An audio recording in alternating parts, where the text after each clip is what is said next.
কষ্টের পরেই আছে সুখ, কষ্টের পরেই আছে সুখ। আমাদের জীবনে সুখ বেশি, কষ্ট কম। কয়দিন না খেয়েছিলাম, কয়দিন বিপদে পড়ছি, কয়দিন ডাকাইতে ধরছে, এক মাসের মধ্যে অসুস্থ থাকি কয়দিন আর সুস্থ থাকি কয়দিন, এটা হিসাব করে না। অসুস্থ যে ছিল খালি এটা খেয়াল রাখে, আছে না নাই?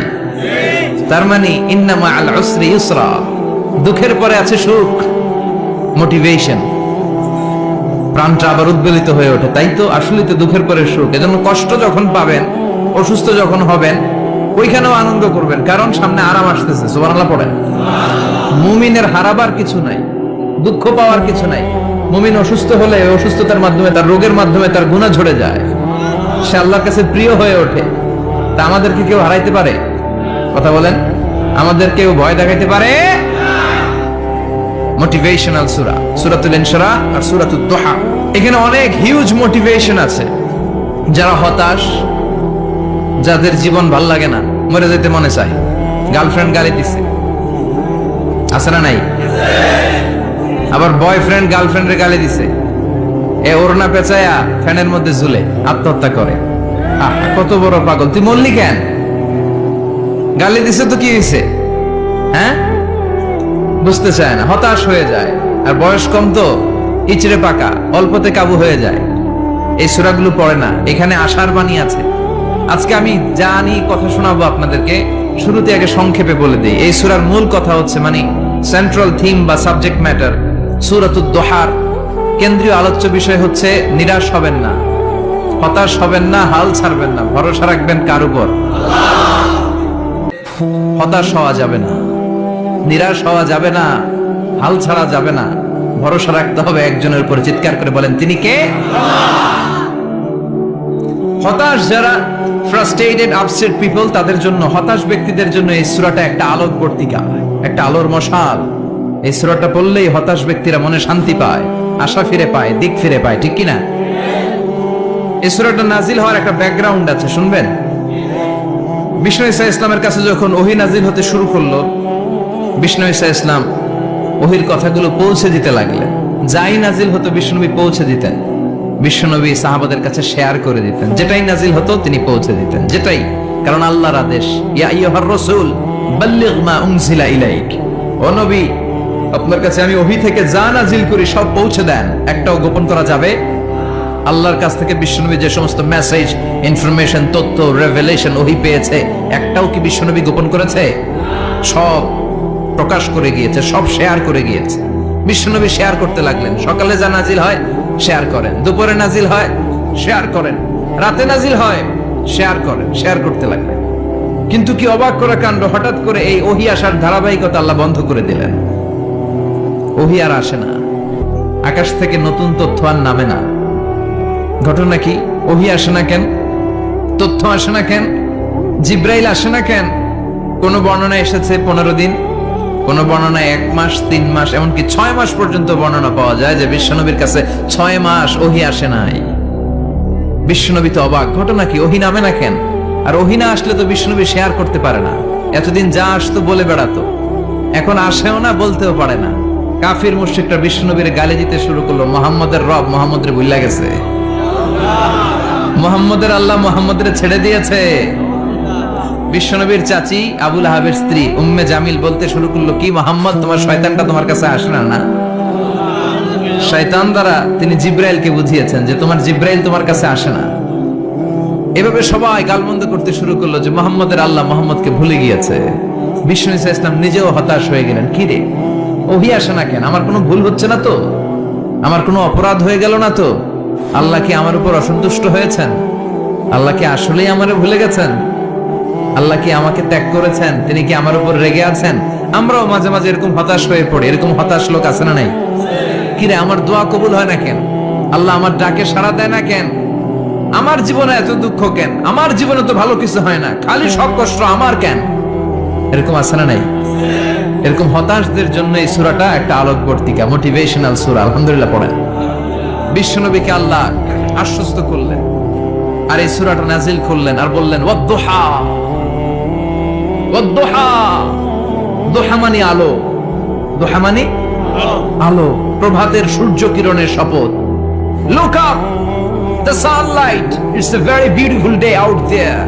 ও নবী হতাশ হবেন না, বেরোন, সকালের সূর্যটা কত সুন্দর, কি ঝলঝলে পৃথিবী, ফকফকে আর তকতকে, দেখলেই মনটা ভরে যায়, ঠিক কি না? দোহা, দোহা মানে আলো, আশার আলো, সম্ভাবনার আলো।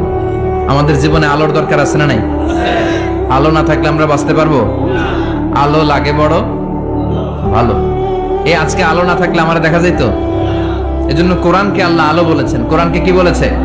কিতাবুন আনজালনাহু ইলাইকা লিতুখরিজান নাসা মিনাল যুলুমাতি ইলান নূর। ও Muhammad, I've revealed this holy Quran unto you to lead the mankind out of darkness into the light.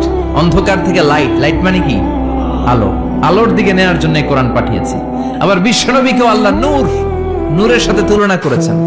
আবার বিশ্বনবী আল্লাহর কাছে নূর চাইতেন, বলতেন আল্লাহ আমার ডানে আলো দাও, আমার বায়ে আলো দাও, আমার সামনে আলো দাও, পিছনে আলো দাও, উপরে আলো দাও, নিচে আলো দাও, আমার দেহে আলো দাও, আমার মাংসপেশির ভিতরে আলো দাও, আমার হাড্ডির ভিতরে আলো দাও, আমার জন্য তুমি আলো দাও। পড়েন আমিন। এজন্য আলো ছাড়া বেঁচে থাকা অসম্ভব।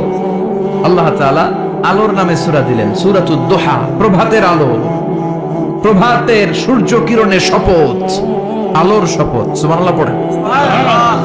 এরপর আল্লাহ বললেন ওয়াল-লাইলি ইযা সাজা, আলোর শপথ, সকালের, সকালবেলার সূর্য কিরণের শপথ। দ্বিতীয় আয়াতে আল্লাহ বললেন রাত্রিবেলার শপথ, যখন রাত্রিটা নিঝুম হয়, হয় নিস্তব্ধ, নিঝুম আর নিস্তব্ধ রাতের শপথ। তাহলে আল্লাহ আলোর কসম কাটলেন, তারপরে অন্ধকারের কসম কাটলেন, ঠিক কিনা? আলো দ্বারা মূলত আল্লাহ তাআলা ওহীর আগমনকে বুঝিয়েছে, আর অন্ধকার দ্বারা আল্লাহ তাআলা ওহীর অনুপস্থিতি বুঝিয়েছে। এটা দিয়ে আল্লাহ বুঝাতে চাইলেন, ও নবী, কাফির মুশরিকরা আপনারা গালি দেয়, ওরা বলে যে আমি আপনার ভুলে গেছি, আমি আপনারে ত্যাগ করেছি, আমি আপনার প্রতি অসন্তুষ্ট। না না, আমি ইচ্ছা করে ওহী পাঠাই না, কারণ সব সময় আলো থাকলে ভাল লাগে না, কিছু সময় অন্ধকারের দরকার আছে না নাই? বুঝে শুনে উত্তর দিয়ে। 24 ঘন্টা আলো, 365 দিন খালি আলো আলো আরো আলো। যদি সূর্যের আলো সব সময় থাকে 365 দিন, ভাল লাগবে? রাতে ঘুমাবেন কেমন? আবার সব সময় ঘুটঘুটে অন্ধকার, আলো নাই, ভাল লাগে? ক্ষেত খামারে চাষ করা লাগবে না, বাজারে যাওয়া লাগবে না। তার মানে আলোরও দরকার আছে, অন্ধকারেরও দরকার আছে। এটা দিয়ে আল্লাহ বুঝাতে চাইলেন, নবী, ওহী নাজিল করার জন্য দরকার আছে, মাঝে মাঝে ওহী বন্ধ রাখা আপনার বিশ্রাম দেওয়ারও দরকার আছে। চিৎকার করে পড়েন আল্লাহু আকবার। এজন্য আল্লাহ বললেন ওয়াদ-দুহা ওয়াল-লাইলি ইযা সাজা মা ওয়াদ্দা'আকা রাব্বুকা ওয়া মা ক্বালা ওয়ালাল আখিরাতু খায়রুন লাকা মিনাল উলা। সুবহানাল্লাহ পড়েন। ও নবী, প্রভাতের সূর্য কিরণের শপথ, নিঝুম নিস্তব্ধ রাত্রিবেলার শপথ, আলো আর অন্ধকারের শপথ করে আমি বললাম, আপনার প্রভু আপনারে ভুলে যায় নাই, আপনার উপর অসন্তুষ্ট হয় নাই। আমি আল্লাহ ইচ্ছা করে ওহী বন্ধ রেখেছি, কারণ ওহীর একটা পাওয়ার আছে, বারবার ওহী রিসিভ করলে আপনার স্নায়ু এটা সহ্য করতে পারবে না, আপনার দেহ এটারে বরদাস্ত করতে পারবে না। নবী, আমি আপনার প্রতি এত রহম দিল, এত ভালোবাসি, বারবার ওহী নিতে নিতে আপনার যে কষ্ট হয়, এই কষ্টটা আমার আল্লাহর সহ্য হয় না। এজন্য আমি আল্লাহ ইচ্ছা করে কিছুদিন ওহী বন্ধ রাখছি। সুবহানাল্লাহ পড়েন। তার মানে এই নয় যে আমি আপনারে ভুলে গিয়েছি, আমি আপনারে ছেড়ে দিয়েছি। আরে নবী, আমি তো আমার নামের সাথে আপনার নামকে জুড়ে দিয়েছি, লা ইলাহা ইল্লাল্লাহ মুহাম্মাদুর। যেখানে আমার আল্লাহর নাম, সেখানে বিশ্ব নবীর নাম আছে না নাই? আযান যখন দেই আল্লাহু আকবারের পরে বিশ্ব নবীর নাম আছে না নাই? একামতে আছে না নাই? আবার আল্লাহর জন্য যখন সালাত আদায় করি, শেষ বৈঠকে বিশ্ব নবীর উপর দুরূদ আছে না নাই? রাফা'না লাকা যিকরাক। ও নবী, আপনার নামকে আমি অনেক উপরে তুলে ধরেছি। আমার নাম যেখানে, আপনার নাম ওইখানে। গোটা বিশ্বব্যাপী আপনার নাম ছড়ায় যাবে। ওরা আপনারে গালি দেয় কবি বলে, ওরা গালি দেয় গণক বলে, ওরা বলে আপনি আফতার, লেস কাটা। আসলে যারা আপনারে গালি দেয় ওরাই লেস কাটা। ওরা আপনারে বলে আপনি নির্বংশ, আপনার ছেলেগুলো বেঁচে নাই, মেয়ে বেঁচে আছে, আপনার নাম নেয়ার কেউ থাকবে না। ওই আবু জাহেল, উতবা, সাইবা, ওদের নাম নেয়ার কেউ থাকবে না। আপনি লেসকাটা নন, আপনি নির্বংশ নন। ইন্না শানিয়াকা, চিল্লায় বলেন ইন্না শানিয়াকা। যারা আপনারা গালি দেয় যারা আপনারা নিয়ে কটু কথা বলে ওরাই লেস কাটা, কটু কথা বলে ওরাই লেস কাটা, ওরাই নির্বংশ, ওদের বংশকে আমি আল্লাহই নির্বংশ করে ছাড়ি। চিল্লায় বলেন ঠিক কিনা? ও নবী, মা ওয়াদ্দাআকা রাব্বুকা ওয়া মা ক্বালা, আপনার রব আপনারে পরিত্যাগ করে নাই, আপনারে ভুলে যায় নাই, আপনারে ছেড়ে দেয় নাই। আপনার রব ইচ্ছা করেই ওহী নাজিল বন্ধ করে রেখেছে। আমি ইচ্ছা করেই আপনারে প্রেসার দিতে চাই নাই গো নবী, কারণ ওহী রিসিভ করা অনেক কঠিন। এটা আস্তে আস্তে আপনি অভ্যস্ত হবেন। সুবহানাল্লাহ পড়েন। ওহীর একটা পাওয়ার আছে না নাই? আমরা তো কি মজায় মজায় কোরআন পাইছি। এই যে কি সুন্দর কোরআন নিয়ে বসে পড়ি, তাফসীর করি, কি মজার কোরআন। আহা, এই কোরআনটা রিসিভ করতে যে বিশ্বনবীর কত কষ্ট হয়েছে। এই কোরআনকে আল্লাহ বলেছেন এটা কাউলান সাকিলা, very heavy and weighty word, এটা অনেক ওজনওয়ালা কথা।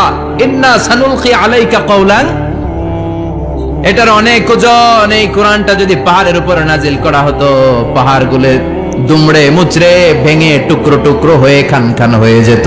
ঠিক কি না? এত কঠিন বানিয়ে এটা। ও নবী, আমি আলোর সাথে ওহীর মিল ঘটিয়েছি, আলো দিয়ে ওহীকে বুঝিয়েছি। সূর্যের যেমনি কিরণ আছে, তেজ আছে, এই ওহীরও একটা তেজ আছে। এই তেজ, এই কিরণ আপনি সব সময় সহ্য করতে পারবেন না। এজন্য আমি ইচ্ছা করে কিছুদিন ওহী নাজিল করা বন্ধ করে রেখেছি। সুবহানাল্লাহ পড়েন। ইচ্ছে করে আমি নাজিল করি নাই। সব সময় নাজিল হলে আপনার ভালো লাগতো না। বুখারীর বর্ণনা, মা আয়েশা বলতেন শীতের রাতে, কনকনে মাঘ মাসের শীতের রাতে যখন বিশ্বনবীর উপর কোরআনের আয়াত নাজিল হতো, বিশ্বনবী ঘেমে ঘেমে একাকার হয়ে যেতেন। হাত্তা লা ইয়াতাফাসসাদু জাবিনুহু আরাকান, বিশ্বনবীর দাড়ি আর থুতনি বেয়ে ঝরঝর করে পানি পড়তো। আমরা কম্বল গায়ে দিয়ে থাকি আর বিশ্বনবী ঘামে। সুবহানাল্লাহ বলবেন না? এটা কাউলান সাকিলা, অনেক ওজনওয়ালা কথা। আবার বিশ্বনবী যখন ওটের উপরে বসে থাকা অবস্থায় কোরআনের আয়াত নাজিল হতো, ওটের বুকটা মুহূর্তের মধ্যে বালুর মধ্যে, জমিনের মধ্যে লেগে যেত। ঘোড়ায় চড়া অবস্থায় বিশ্বনবীর কাছে যখন কোরআন নাজিল হতো, ঘোড়ার পা গুলো মরুভূমির বালুতে দেবে যেত। মাঝে মাঝে বিশ্বনবী সাহাবাদের রানের উপরে, পায়ের উপরে মাথা দিয়ে শুয়ে পড়তেন, ক্লান্ত শ্রান্ত। যায়েদ বিন হারেসা, বিশ্বনবীর পালক পুত্র, তার পায়ের উপরে মাথা রেখে বিশ্বনবী একবার কথা বলতে বলতে ঘুমিয়ে পড়লেন। ঘন্টাখানিক ঘুমালেন। যায়েদ বিন হারেসা বলে, আমার কাছে তেমন কোনো কষ্টই হচ্ছে না, বিশ্বনবীর মাথাটা খুব বেশি ওজন মনে হচ্ছে না। ঘন্টাখানিক পর বিশ্বনবী চোখ খুললেন, আর খোলা মাত্রই ওনার উপর ওহী কোরআনের আয়াত নাজিল করতে শুরু করলো। কে? যায়েদ বিন হারেসা বলে, যখনই কোরআনের আয়াত নাজিল হতে শুরু করলো, আমার মনে হচ্ছে বিশ্বনবীর মাথাটা 50-60 কেজি ওজন বেড়ে গিয়েছে। বিশ্বনবীর মাথার ওজনে আমার পায়ের রান ফেটে যাবে, আমার পায়ের হাড্ডি ফেটে যাবে, আমার পাটা ভেঙে খান খান হয়ে যাবে মনে হচ্ছিল। তার মানে কোরআনের আয়াত যখন নাজিল হয়, বিশ্বনবীর উপর একটা প্রেসার আছে না নাই? এই জন্য আল্লাহ বললেন, নবী আমি আপনার ভুলে যাই নাই। কাফেররা যেমনি আপনারে গালি দেয় যে আমি আপনারে ভুলে গিয়েছি, আপনার উপর আমি অসন্তুষ্ট, নেভার, অসম্ভব।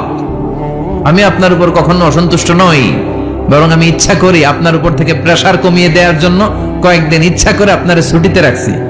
সুবহানাল্লাহ পড়েন, যাতে করে আবার এনার্জি গায়ে নেওয়ার পরে নতুন করে কোরআনের আয়াত রিসিভ করার জন্য আপনি সক্ষম হন। চিল্লায় পড়তে হবে আল্লাহু আকবার।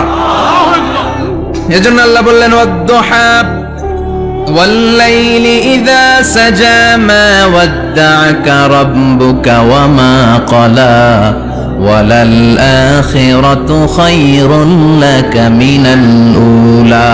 এরপর আল্লাহ বললেন, নবী ওয়ালাল আখিরাতু খায়রুন লাকা মিনাল উলা, and verily indeed the hereafter is far better for you than this dunya.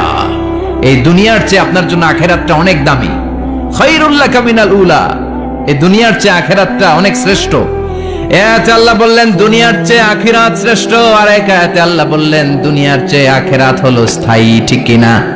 বাল তুফিরুনাল হায়াতাদ দুনিয়া ওয়াল আখিরাতু খায়রুন ওয়া আবাকা। তোমরা দুনিয়ার জীবন নিয়ে পাগল পাড়া হয়ে থাকো, আল্লাহ বললেন দুনিয়ার জীবনের চাইতে আখিরাতের জীবন শ্রেষ্ঠ এবং স্থায়ী। ঠিক কি না? কার কথা? দুনিয়া স্থায়ী না আখিরাত স্থায়ী? দুনিয়া শ্রেষ্ঠ না আখিরাত শ্রেষ্ঠ? কিন্তু আমরা কোনটার পিছনে দৌড়াই? খালি দুনিয়া দুনিয়া। দুনিয়া কে মজা লে লো, দুনিয়া তোমারি হ্যায়, কিন্তু জান্নাত কে মজা লে লো, জান্নাত তোমারি হ্যায়, ওইটা কয় না? আছে না নাই? দুনিয়ার পেছনে পাগল হয়ে আমরা পড়ে থাকি। এই দুনিয়ার জীবনটা একটা মায়াজাল, এটা একটা মরিচিকা। এই মরিচিকা এই ধোঁকা, এই লালসা আর এই মায়াজালের পেছনে আমরা ছুটছি। ছুটতে ছুটতে হুট করে একবার কবরের ভিতরে ঢুকতে হবে। কথা বলেন, তখন আমাদের টনক নড়বে। এজন্য দুনিয়া মুমিনদের জন্য শ্রেষ্ঠ আর স্থায়ী জায়গা নয়। মুমিনের আসল জায়গা হচ্ছে আখিরাত। মুমিনের শান্তি আর কল্যাণের জায়গা হচ্ছে আখিরাত। জান্নাত হচ্ছে মুমিনের শেষ ঠিকানা। চিৎকার করে বলেন ঠিক কিনা? সেটাই বিশ্বনবী বললেন, নবী কাফির মুশরিকদের কথা আপনি কান দিবেন না, ওদের কথায় হতাশ হবেন না, নিরাশ হবেন না, হাল ছাড়বেন না, ভরসা রাখবেন কার উপর?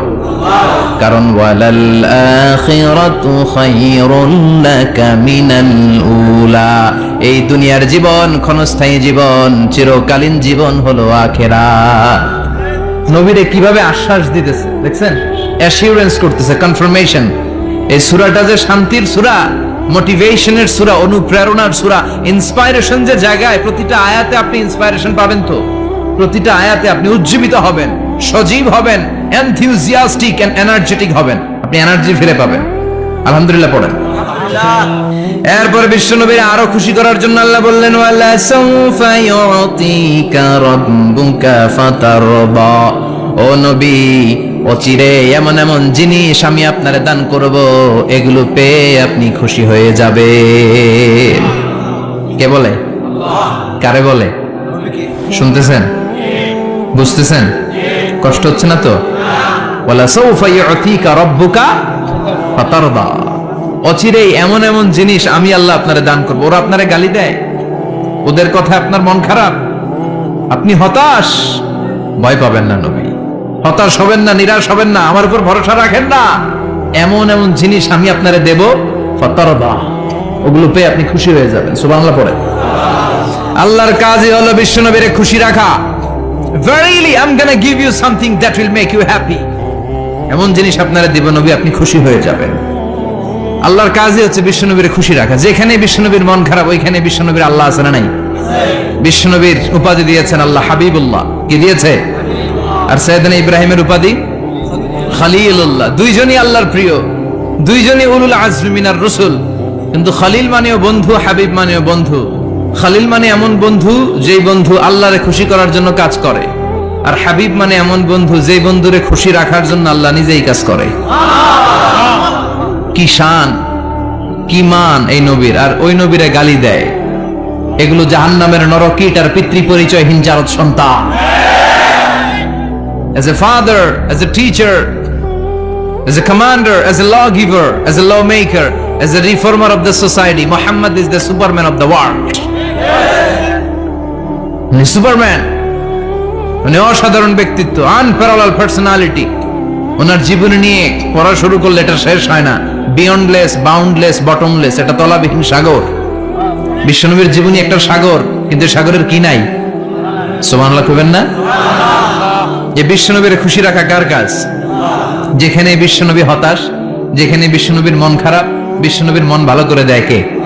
এজন্য আল্লাহ বললেন, ওয়ালা সাউফা ইউতিকা রাব্বুকা, অচিরেই আপনার রব আপনাকে এমন এমন জিনিস দান করবে নবী, এগুলো পেয়ে আপনি খুশি হয়ে যাবেন। কিভাবে নবী খুশি হয়েছে, কিভাবে নবীর আল্লাহ খুশি রাখবে শুনবেন? শুনবেন? শুনবেন?